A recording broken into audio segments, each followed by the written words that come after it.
L'esclavage fait partie de ce que l'on appelle en histoire les questions vives, c'est-à-dire qu'elle génère encore des mémoires extrêmement sensibles, mais les mémoires, ce n'est pas l'histoire.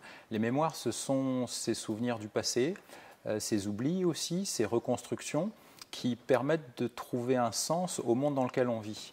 L'histoire, elle, c'est un regard critique sur le passé. Donc l'enseignant, dans ce cadre, se trouve confronté à trois sphères, la sphère sociale, la sphère politique et enfin la sphère scientifique. En ce qui concerne la sphère sociale, l'historien a face à lui une société dans laquelle il y a des mémoires fracturées sur cette question de l'esclavage.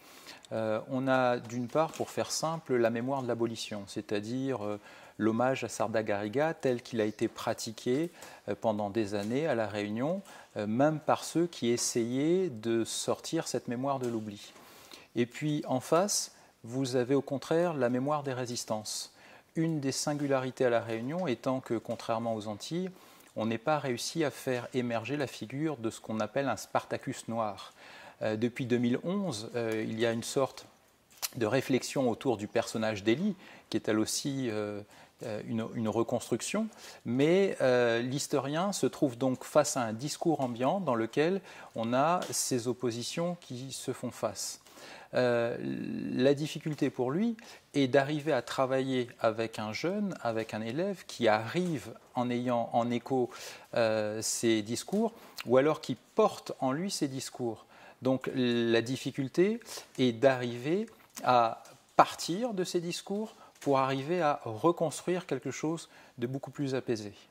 En ce qui concerne la sphère politique, les choses se jouent à différentes échelles. À l'échelle internationale, c'est l'ONU, bien sûr, qui en particulier en 1994 lance son projet de route de l'esclave, qui va essayer de mettre en valeur certains lieux de mémoire importants, en reconstruisant parfois des discours qui n'ont rien à voir avec l'histoire. C'est comme par exemple tout le discours que l'on peut entendre lorsque l'on visite Gorée. Les historiens ont montré que certes, Gorée a été un lieu important, mais ça n'a pas été la porte par laquelle sont sortis tous les esclaves d'Afrique. Sud El-Fuma, l'université de La Réunion, a lui aussi essayé, dans ce cadre, de mettre une route de l'esclave dans l'océan Indien, ce qui est un beau projet qui a mis en évidence certains lieux de mémoire, mais là encore, Sud El-Fuma expliquait son projet par une sorte de thérapeutique de la mémoire pour construire l'identité. Donc il y a derrière ces mises en scène également des projets qui vont au-delà de la simple connaissance historique. À l'échelle nationale, maintenant, il y a eu en 2001 le vote de la loi dite Taubira qui reconnaît la traite négrière et l'esclavage comme un crime contre l'humanité. Et dans la foulée de cette loi, la nomination du Comité pour la mémoire de l'esclavage, devenu aujourd'hui Comité national pour la mémoire et l'histoire de l'esclavage. Ce comité a réalisé un énorme travail en ce qui concerne la mémoire et l'histoire de cette question, en particulier en proposant une refonte des programmes qui a été mise en place à partir de 2010 et qui a véritablement eu un impact pour les enseignants. Le seul problème étant qu'au moment où cela a eu lieu, l'océan Indien n'avait pas encore sa place. C'est-à-dire que dans tous les manuels qui sont parus en 2010, manuels de 4e, rien ne traitait de la question de l'océan Indien. Autrement dit, les enfants des Antilles et de la Guyane trouvent sur 10 pages maintenant dans tous les manuels nationaux l'existence de l'esclavage, donc ils se retrouvent quelque part et l'enseignant à partir de là peut construire.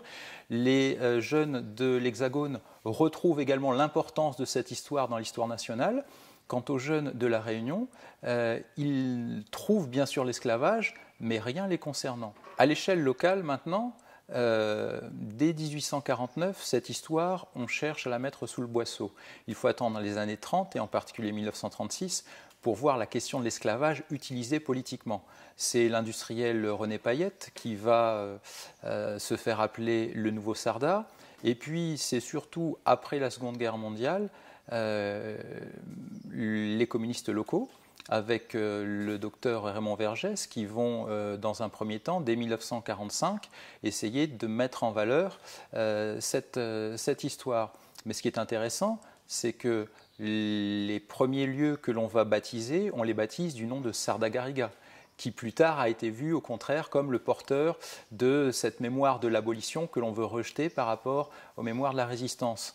Même chose en 1998, à l'occasion du 150e anniversaire, le maire de la possession, communiste, décide de mettre une plaque commémorative en l'honneur du tamarin de Sarda, là où Sarda est censé s'être arrêté lorsqu'il a fait le tour de l'île. Donc c'est là où on voit aussi l'importance des mémoires.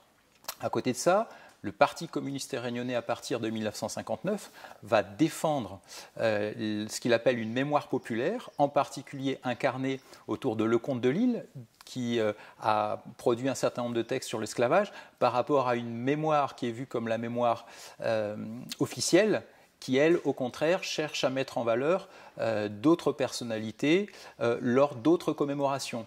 C'est le cas, par exemple, en 1968, où témoignage oppose la mémoire populaire de Lecomte de Lille à la mémoire officielle de Roland-Garros. Donc il y a toujours des enjeux, d'ailleurs ça se voit très bien avec les élèves, la façon dont ils prononcent par exemple FETCAF montre tout de suite le rapport qu'ils ont avec cette commémoration, soit gênés, soit au contraire dédaigneux. En même temps, à l'échelle politique, il y a des enjeux. C'est-à-dire que certains continuent à appeler cette commémoration la FETCAF, d'autres ont fait le choix, par exemple comme avec la région depuis 2010, de l'appeler Liberté métisse.